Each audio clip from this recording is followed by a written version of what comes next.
Φίλες και φίλοι, γεια σας. Καλώς ήλθατε στο κανάλι μας. Μία χρονιά οδεύει στο τέλος της και δεν θα μπορούσαμε παρά να κλείσουμε το 2024 με μία μοναδική συνταγή για την πιο αφράτη, πιο τέλεια και πιο γευστική βασιλόπιτα που έχετε δοκιμάσει ποτέ. Αφού λοιπόν σας ευχαριστήσω για την υποστήριξή σας και την εμπιστοσύνη σας προς το κανάλι, την οποία αφιδώς εκδηλώσατε κατά τη διάρκεια του 2024, με την εγγραφή σας, πατώντας το καμπανάκι για να λαμβάνετε τις ειδοποιήσεις, πατώντας like, κοινοποιώντας το σύνδεσμο του βίντεο στα μέσα κοινωνικής δικτύωσης και βέβαια με τα πολύτιμα σχόλια που μας αφήσατε, με τις εντυπώσεις και τις απορίες σας, θα σας καλέσω να παρακολουθήσουμε μαζί τα υλικά και τη διαδικασία για την εκτέλεση της φανταστικής συνταγής μας. Θα χρειαστούμε το ξύσμα από 2 μέτρια πορτοκάλια,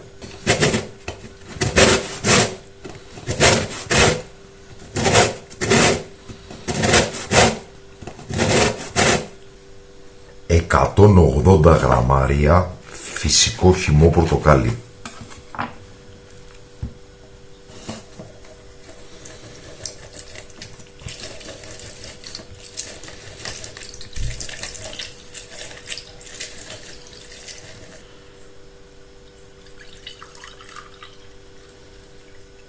Ξεκινάμε λοιπόν με 250 γραμμάρια βούτυρο, μπορείτε και μαργαρίνη να βάλετε, το οποίο θέλουμε σε θερμοκρασία δωματίου. Αν δεν είναι σε θερμοκρασία δωματίου, θα το βάλουμε για 15 δευτερόλεπτα στα μικροκύματα. Σε μία λεκανίτσα λοιπόν θα αδειάσουμε το βούτυρο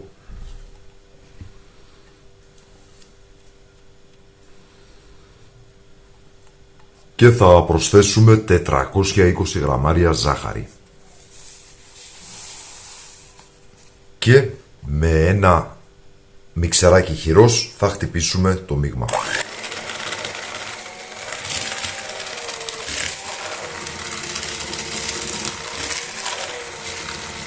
Θα προσθέσουμε στο μείγμα 4 μεγάλα αυγά.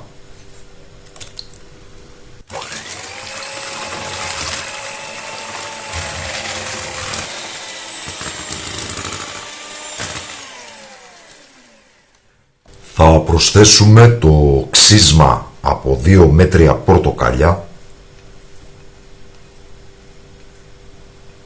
2 βανιλίνες και ένα γεμάτο κουταλάκι του γλυκού σαλέπι. Αν δεν βρείτε συσκευασία αυτής της μορφής σαλέπι, σίγουρα θα βρείτε συσκευασία τέτοιας μορφής στα σούπερ μάρκετ, όπου έχουν το σαλέπι σε φακελάκια. Θα χρησιμοποιήσετε ένα φακελάκι. Συνεχίζουμε το χτύπημα.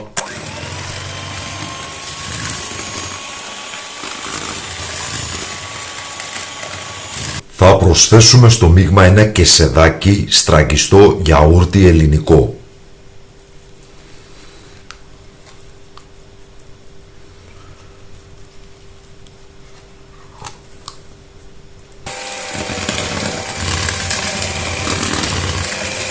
Θα προσθέσουμε μία πρέζα αλάτι, τον χυμό πορτοκάλι που στύψαμε προηγουμένως, 180 γραμμάρια και 500 γραμμάρια αλεύρι που φουσκώνει μόνο του, το οποίο θα προσθέσουμε στο μείγμα σε 2 δόσεις, κοσκινίζοντάς το.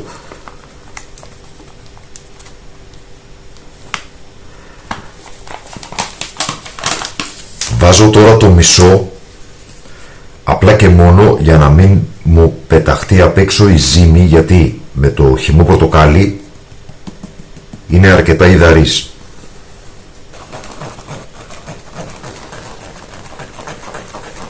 Θα ανακατέψουμε και στη συνέχεια θα προσθέσουμε και το υπόλοιπο αλεύρι.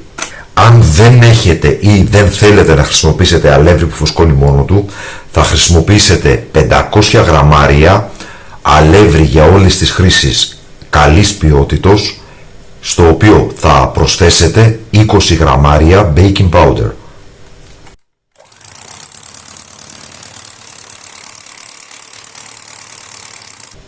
θα προσθέσουμε σιγά σιγά περίπου στα 80 με 100 γραμμάρια γάλα.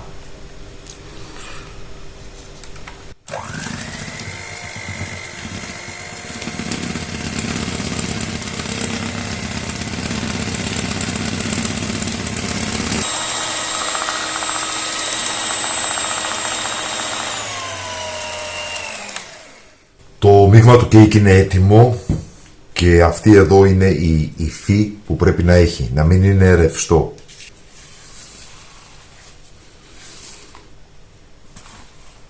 Βλέπετε πως είναι η σύστασή του. Γίνεται απίστευτα αφράτη. Το τελευταίο υλικό, το οποίο δεν θα προσθέσει τόσο στη γεύση όσο στην εμφάνιση του κομματιού, είναι να προσθέσουμε γύρω στα 70 γραμμάρια τρούφα σοκολάτας, κατά προτίμηση σοκολάτας γάλακτος.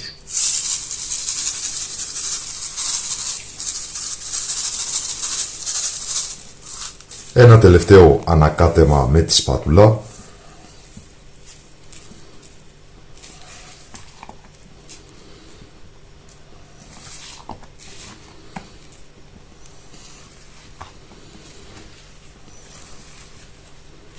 Και το μείγμα για τη βασιλόπιτά μας είναι έτοιμο. Εδώ έχουμε ένα ταψάκι 26 με 28 εκατοστά. Έχουμε λαδώσει πολύ καλά με 1-2 κουταλιές ηλιέλαιο τον πάτο και τα τυχώματα. Και τώρα θα αλευρώσουμε πάρα πολύ καλά τον πάτο και τα τυχώματα του ταψιού. Και αυτό το οποίο θα κάνουμε τώρα είναι να αδειάσουμε το μείγμα μέσα στο ταψάκι μας.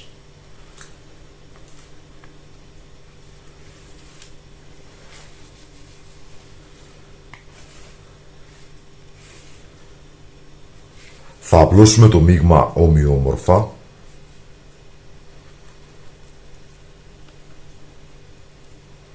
και είμαστε έτοιμοι για το φούρνο. Θα ψήσουμε λοιπόν τη βασιλόπιτά μας σε προθερμασμένο φούρνο στους 180 βαθμούς Κελσίου για 1 ώρα. Κλασικός φούρνος, αντίσταση πάνω κάτω. Η βασιλόπιτά μας, όπως βλέπετε, είναι έτοιμη. Την έχουμε βγάλει από το ταψί, την έχουμε βάλει ανάποδα μέσα σε ένα δίσκο σερβιρίσματος. Στην από πάνω πλευρά υπήρχαν κάποια σκασίματα επειδή είναι πάρα πολύ αφράτη. Αυτό δεν πρέπει να σας ανησυχήσει, ούτως ή άλλως θα την γυρίσετε από την ανάποδη. Και βέβαια πήραμε ένα κέρμα, το τυλίξαμε σε αλουμινόχαρτο και το βάλαμε από την κάτω πλευρά μέσα στην βασιλόπιτα, ώστε να είναι το τυχερό νόμισμα για το 2025. Και πάμε τώρα να ετοιμάσουμε το γλάσο. Για το γλάσο μας λοιπόν θα χρειαστούμε 250 γραμμάρια λευκή κουβερτούρα καλής ποιότητος, 120 γραμμάρια κρέμα γάλακτος 35% λιπαρά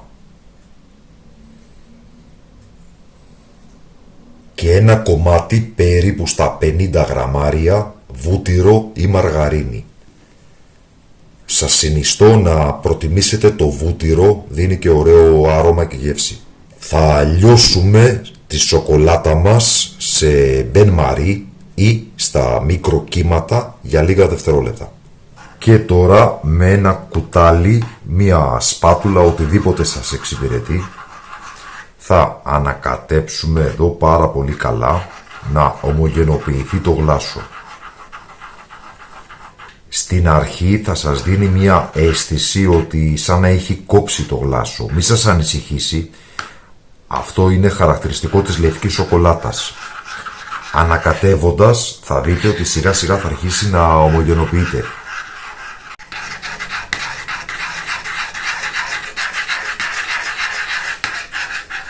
Και θα προσθέσουμε μία κουταλιά της σούπας μέλι.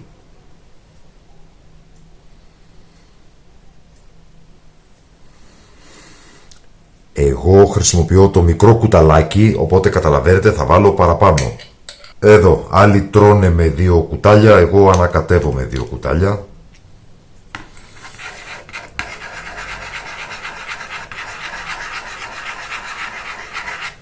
Τώρα που ακόμα είναι ζεστό, για να λιώσει και το μέλι. Το γλάσο μας είναι έτοιμο όπως βλέπετε. Έχει γίνει τέλειο, έχει ομογενοποιηθεί. Οπότε μπορούμε να προσθέσουμε πλέον το γλάσο στη βασιλόπιτα. Θα βάλουμε λοιπόν το γλάσο μας με προσοχή πάνω στη βασιλόπιτα. Ανάλογα με το ταψάκι που έχετε χρησιμοποιήσει, μπορεί να περισσέψει λίγο γλάσο.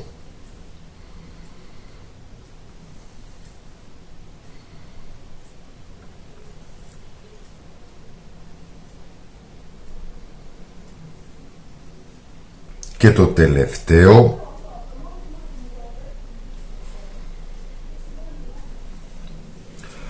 δεν έχει περισσέψει καθόλου γλάσο.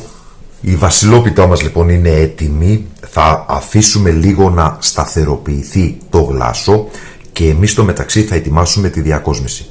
Εδώ έχουμε γράψει το 2025, μπορείτε και να το εκτυπώσετε στον εκτυπωτή σας ή μπορείτε, αν έχετε σταθερό χέρι, να γράψετε απευθείας με τη σοκολάτα πάνω στη βασιλόπιτα. Εγώ δεν έχω ιδιαίτερα σταθερό χέρι, οπότε αυτό το οποίο έχω κάνει είναι το εξής. Έγραψα το 2025, το έχω βάλει πάνω σε μια σανίδα κοπής και από πάνω έχω βάλει διάφανη μεμβράνη. Θα λιώσουμε λοιπόν τώρα κουβερτούρα, θα την βάλουμε μέσα σε ένα κορνέ ζαχαροπλαστικής και θα γράψουμε από πάνω με τη σοκολάτα, ώστε να σχηματίσουμε τους αριθμούς, να παγώσουν και έπειτα να τους μεταφέρουμε ολόκληρους πάνω στη βασιλόπιτα. Εδώ λοιπόν έχουμε λιώσει τη σοκολάτα με ένα κουταλάκι του γλυκού βούτυρο. Και εδώ έχω βάλει ένα κορνέ ζαχαροπλαστικής. Θα αδειάσω μέσα τη σοκολάτα.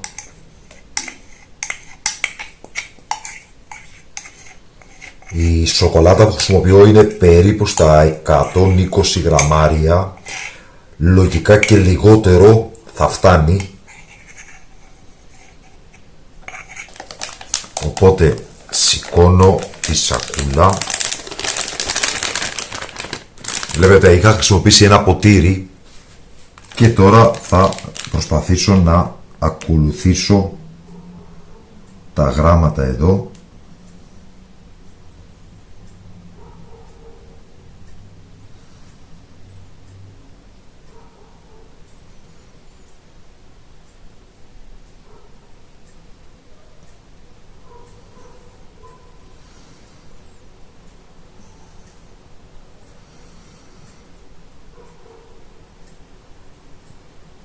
Για έναν άνθρωπο που δεν είναι καλός στα καλλιτεχνικά, αυτό μπορεί να φαίνεται δύσκολο. Για το 99,99% από εσάς όμως, αυτό πιστέψτε με θα είναι πάρα πολύ εύκολο. Δηλαδή δεν νομίζω να χρειαστεί καν να γράψετε πρώτα το 2025.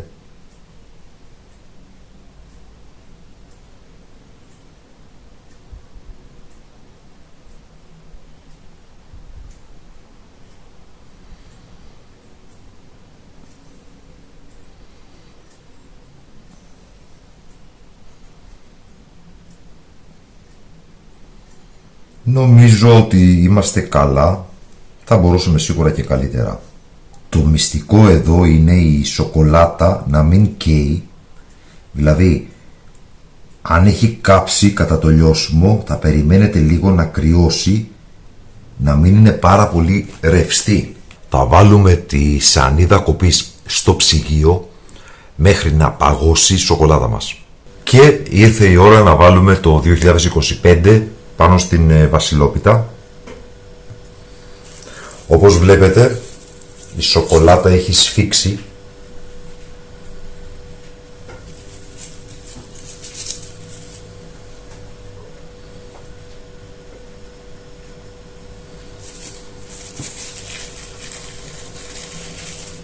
Οπότε είναι πάρα πολύ εύκολο να μεταφέρουμε τα γράμματα. Και μπορείτε να ολοκληρώσετε τη διακόσμηση με λίγη σαντιγί ή, αν είστε πιο πρακτικοί όπως είμαι και εγώ, με διάφορα τέτοια στολιδάκια που μπορείτε να προμηθευτείτε από το εμπόριο, είναι πάρα πολύ οικονομικά, ή ακόμα και από βασιλόπιτες προηγούμενων ετών που πιθανά τα έχετε κρατήσει. Θα βάλουμε λοιπόν 2-3 τέτοια στολιδάκια, δεν χρειάζονται πολλά.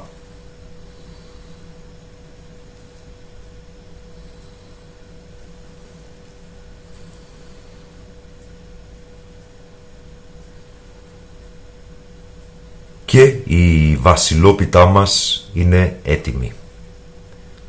Σας συνιστώ επιφύλακτα να την δοκιμάσετε, είναι πάρα πολύ αφράτη και γευστική. Στο σημείο αυτό θα θέλαμε να σας ευχαριστήσουμε για την υποστήριξή σας προς το κανάλι καθ' όλη τη διάρκεια του 2024, μια ιδιαίτερη χρονιά την οποία περάσαμε μαζί, μαγειρεύοντας και ανακαλύπτοντας νέα μονοπάτια. Σας εύχομαι ολόψυχα το 2025 να μας οδηγήσει σε νέα μονοπάτια, σε μονοπάτια που να είναι ασφαλή, να είναι μονοπάτια χαράς, ελευθερίας, προόδου και ευημερίας. Καλή χρονιά, ευτυχισμένο το 2025. Να είστε όλοι καλά.